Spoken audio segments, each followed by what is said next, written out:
Thanks for joining me on Mark the Shark News. Just now, going live, we just had B 52 bombers drop bombs on the Taliban. Several of them were hit of the Taliban camps. Just want to give you a heads up on that. We're going to go live to one of the broadcasts, Fox News, to give you a heads up on what's going on. Take a listen right now.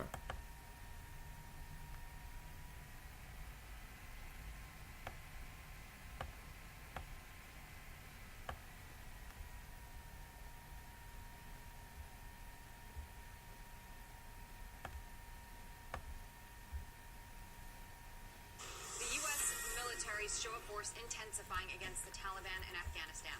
A record number of airstrikes just dropped on a training camp, taking out terrorist fighters. The B-52 bombers also destroying several stolen Afghan National Army vehicles that were in the process of being converted to explosive devices.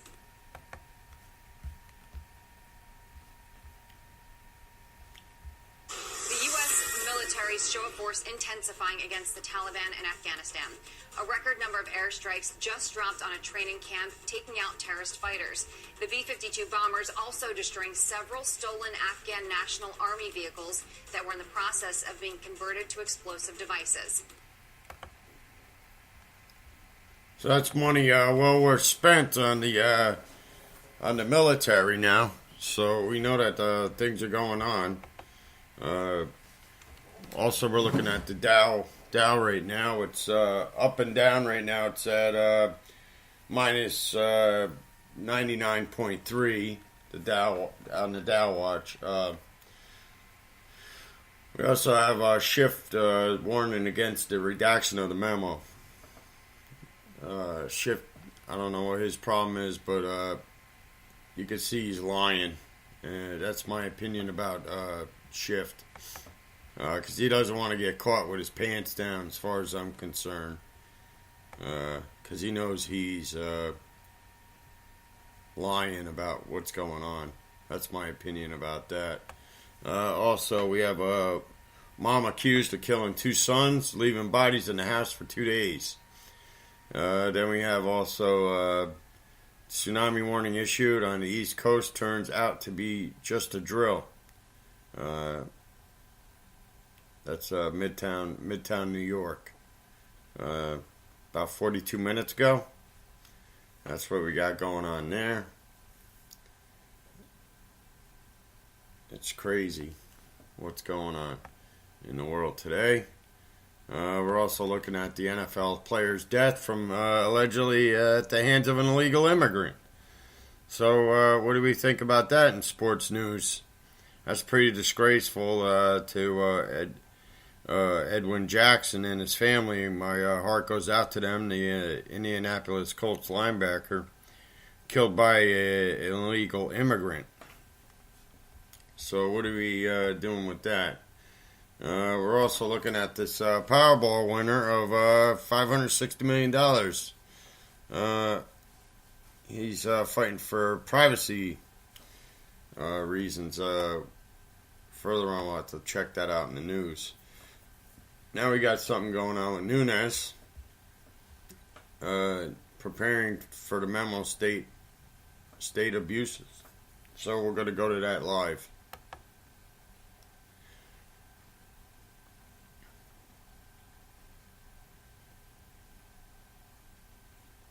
And renewals, so we can see whether or not officials behaved unlawfully by misleading a court.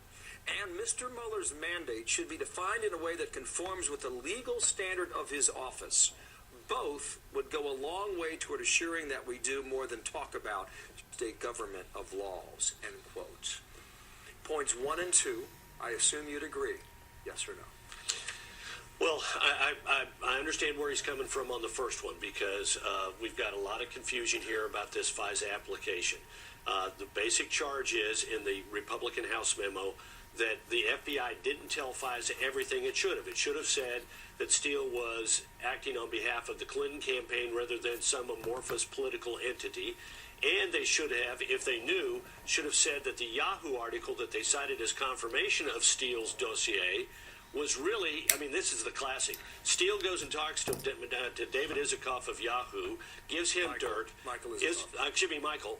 Michael writes about it, and then they cite the article as confirmation of Steele's original case. So did the FBI, were they completely forthcoming with the FISA court? And the only way probably to understand that is to have the entire application released. But it's going to have to be redacted because there will be sources and methods of intelligence in there, and it's going to be big. These FISA applications typically are very thick because the standard for being able to get the ability to wiretap an American citizen is relatively high, and so they're going to have to provide a lot of information. Okay, on the second, you go ahead to the second point. Well, on the second point about the clarification of the role, look, this is where I start to get a little confused. I really admire Mike Mukasey, and I rely on his judgment on all things legal.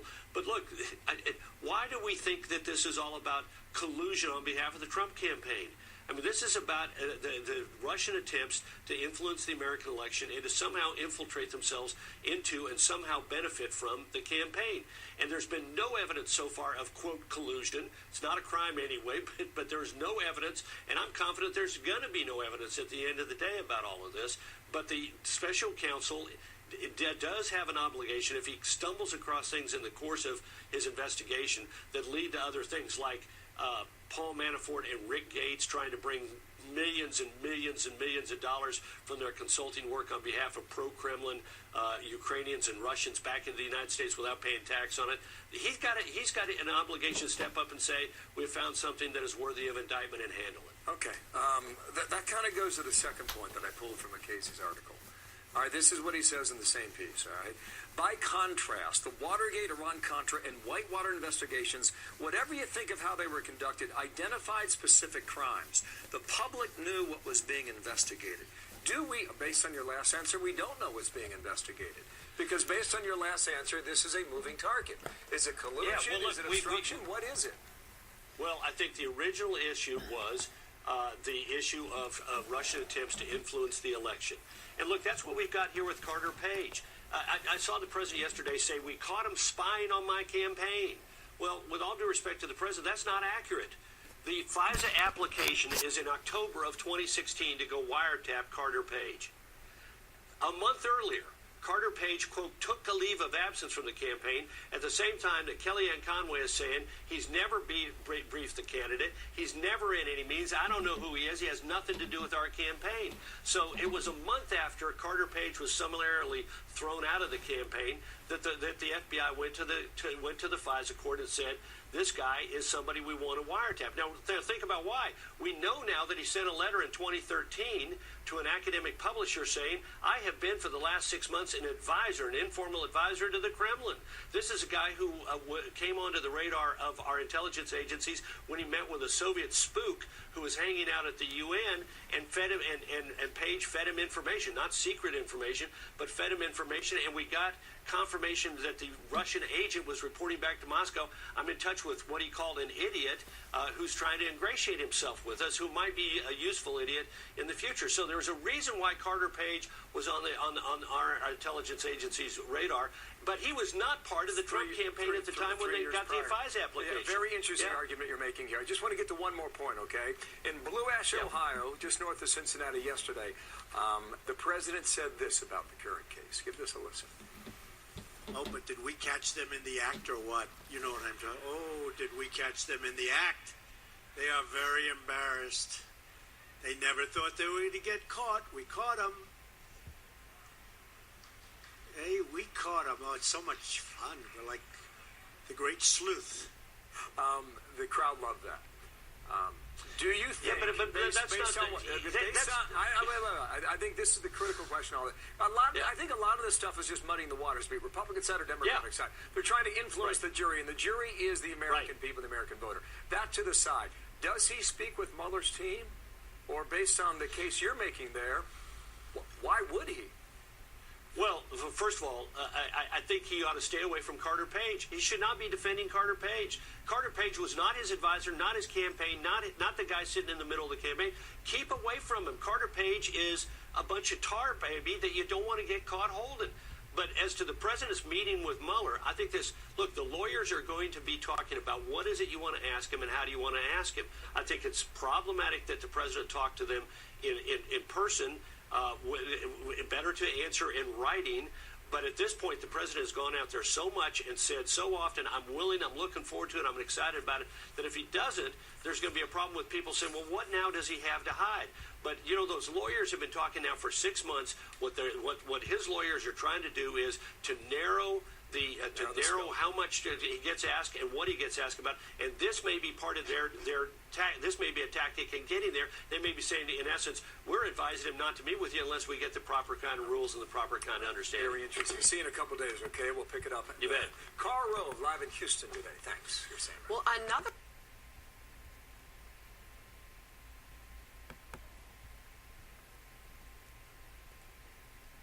There we go. Things going on there with Trump and the memos. So now we definitely got to wait for Trump to release the Democratic memo on what's going on. I'll keep you updated on more of the bombings, on what's going on, and we thank you for listening. And just want to tell you to have a great day and be safe out there. And thanks for visiting Mark the Shark.